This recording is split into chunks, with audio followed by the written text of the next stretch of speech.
我是产科男医生，坐班时遇到了相亲对象，我大为震撼。你怀着孕还跟我相亲，他言之凿凿，孩子虽然不是你的，但媳妇是你的呀，将来照样能继承你的遗产呀。我奶奶介绍了个对象给我，我本不想去，但架不住奶奶一哭二闹三上吊，于是约了个餐馆见了一面。相亲对象出现，墨镜一摘，将周遭事物打量一番，姿态傲慢。张阿姨说你是医院最年轻的主任，就这？张阿姨是我的祖母，一个至今都没能从琼瑶剧里毕业的古稀少女，但我现在只想赶紧吃完走人，只装作不认识什么张阿姨。我就说嘛，你怎么能认识张阿姨那种阶层的？一定是哪里搞错了。我低头3口2口吃完饭，起身走人。就在他看见我打开一台保时捷911的车门时，他的眼瞪直了，他的语调180度大转弯。我想说，哦，我是来把午饭的钱 A 给你的，咱们加个微信吧。不用了，不用了。见我拒绝，他低着头，咬着唇。我妈妈一直都教我女孩子要自立，出门不要总让男孩子掏。我满脸的拒绝，就差下跪磕头了。那咱们来日方长，送我回家，好不好？我勉强挤出一个笑，为他开了车门。他受宠若惊，忙不迭地钻进了车。哥哥，你这台车的安全带怎么系啊？帮帮我吧。加个微信吧，哥哥。等你忙完了，我请你吃饭。我家里也希望我早点找个对象，2个人一起努力，早日把800万的债还上。他一直在找自拍角度的手顿住了。你说什么？你这个变态！我要去告你！他歇斯底里地大骂了我一顿，然后从路边下了车。世界清静了，我一脚油门赶紧溜了。在我快要忘了这茬的某一天，我却在医院又碰见了她。这女的将化验报告和 B 超单拍在了我面前，我一看，好家伙，3个月前跟我相亲的时候就怀孕了，实在是没能忍住。我问她，你怎么想的？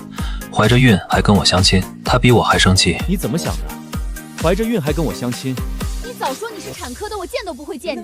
你可以退号账，现在我就不能见你。你可以退号，但别影响别人。后面有复诊的孕妇听着里面的动静，生气地拍开门。杨主任的专家号抢都抢不到，你不看赶紧走，别耽误别人看。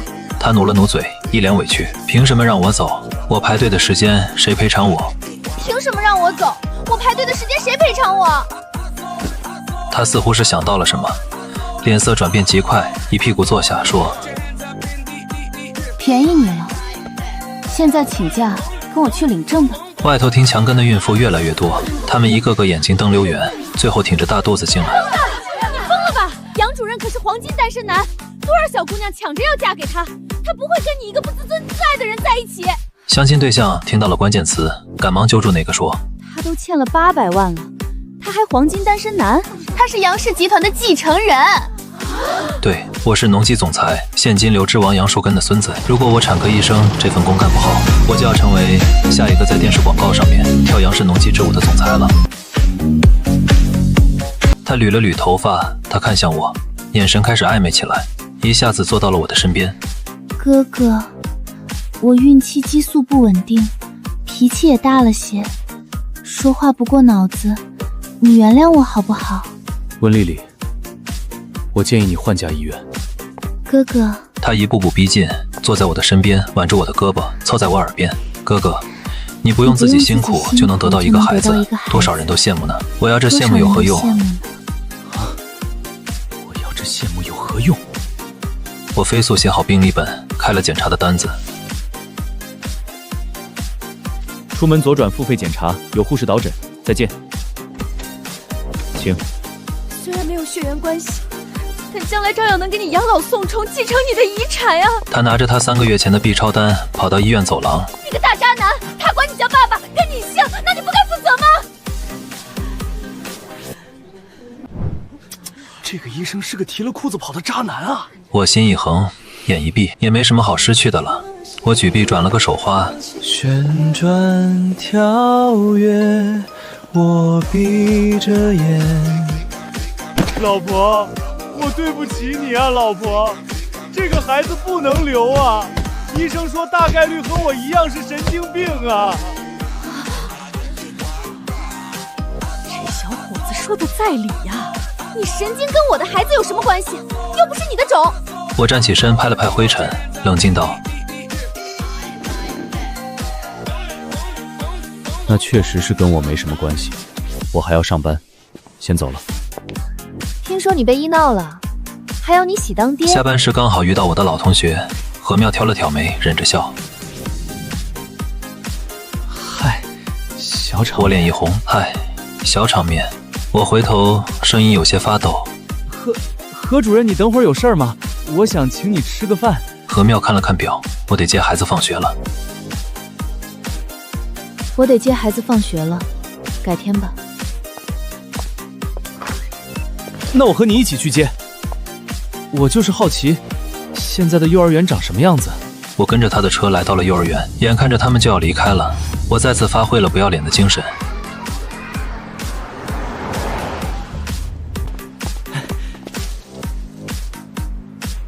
要不要去我家？我家里有全套的乐高车模。何妙拦不住他儿子，便同意去我家里坐会儿。回到家后，我人傻了。温丽丽她眼角含泪，抚摸着腹部，虚弱且坚韧。别怪他，他只是还没做好当爸爸的准备。他是杨氏集团的继承人，是我配不上他。我的奶奶张显翠女士已经捏着帕子，泪流满面了。这个东西，孩子你放心，奶奶不会让他辜负你的。奶奶别被他骗了，这是别人的孩子，何妙。而我奶奶一脚踹在我屁股上。证据都摆在眼前了，你还不承认？你想当渣男，我管不了，但你休想阻止我4代同堂。我回头看了眼何妙，她已经很戒备地抱起孩子准备撤退了。我就在地上打滚。4代同龄了，门外就是你遗失了3年的重孙子。当初我们因为误会而分开，他带球跑出了国，现在带着天才宝宝回来了。现在这个温丽丽就是来破坏我们幸福的绿茶，她的孩子根本不是我的。他骗取你的信任，转移我家的钱养白眼狼。何妙的嘴巴已经张成了 O 型，我示意她别出声。我的奶奶拍着大腿大叫了3声。我说你不到3个月的肚子怎么这么大？温丽丽最后不甘地走了，走时还回头望着我，恶狠狠用口型说：“你等着。”温丽丽出现的时候，满身珠光宝气，我没理会她，而是一直看着她的病历：胎盘功能不良，胎位异常，孕妇强烈要求顺产。尽早抛了吧，安全的问题，不是你想顺就能。我就要顺。我老公可是7星酒店的。他往我桌上丢了一捆100元大钞。我就要顺。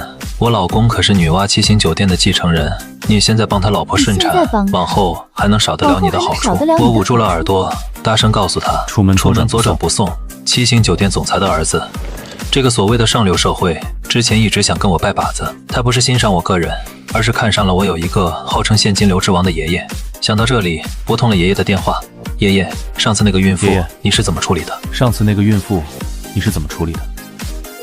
我又点进了爷爷的朋友圈，最新一条是一张合影，那冒着土气的横幅分明写着庆贺杨氏现代农用机械收购女娲7星。最近的生活重心一直是何主任和儿子，一下班就赶着去了幼儿园。我刚到了幼儿园，这时手机响了。杨主任，有个产妇，现在情况很紧急。我连忙开车回医院，一边穿手术服，一边听助手说情况。一个孕妇在我们医院门口晕倒了，羊水栓塞大出血，瞟了一眼病历，嚯，老熟人温丽丽。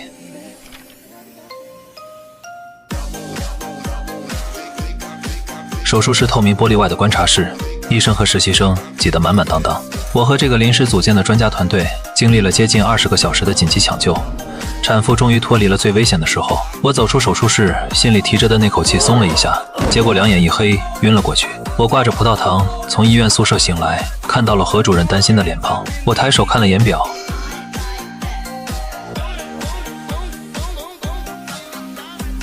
儿子呢？你让他一个人在家？我是情不自禁地脱口而出，说完才深深后悔。谁知何主任扑哧一声笑了。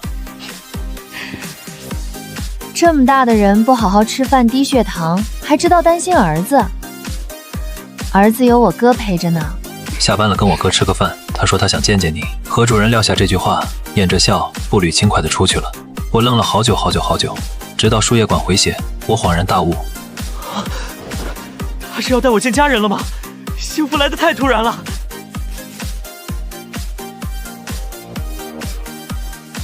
我自己拔了针头，喝光了何主任给我带的肉粥。我要赶紧再巡一遍病房，然后拾掇自己，不能在大舅哥面前给何主任丢脸。我哼着小曲到了病房，看到了温丽丽，她从鬼门关走了一遭，好不容易活了下来，还拥有了一个可爱漂亮的女儿。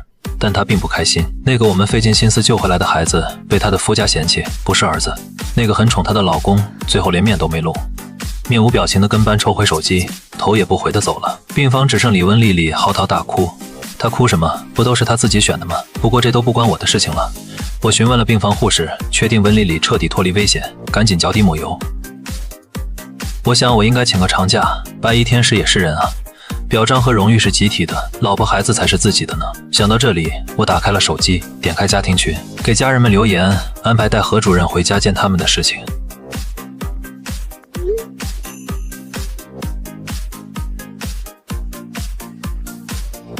我和何主任的婚礼上，曾经救治过的产妇也来了，大部分是来送礼金或者送锦旗的。结果温丽丽走上了舞台，歇斯底里。他不是你亲生的孩子，为什么现在他不像我？典型的妄想症。杨主任、何主任的爱情故事，我们有目共睹。别看不得别人好，去你该去的地方。最后温丽丽被押进了精神病院，这个小插曲何主任自然不会放在心上。杨主任红着脸上了舞台。我老婆说想看我跳舞，我老婆让我干什么我就干什么。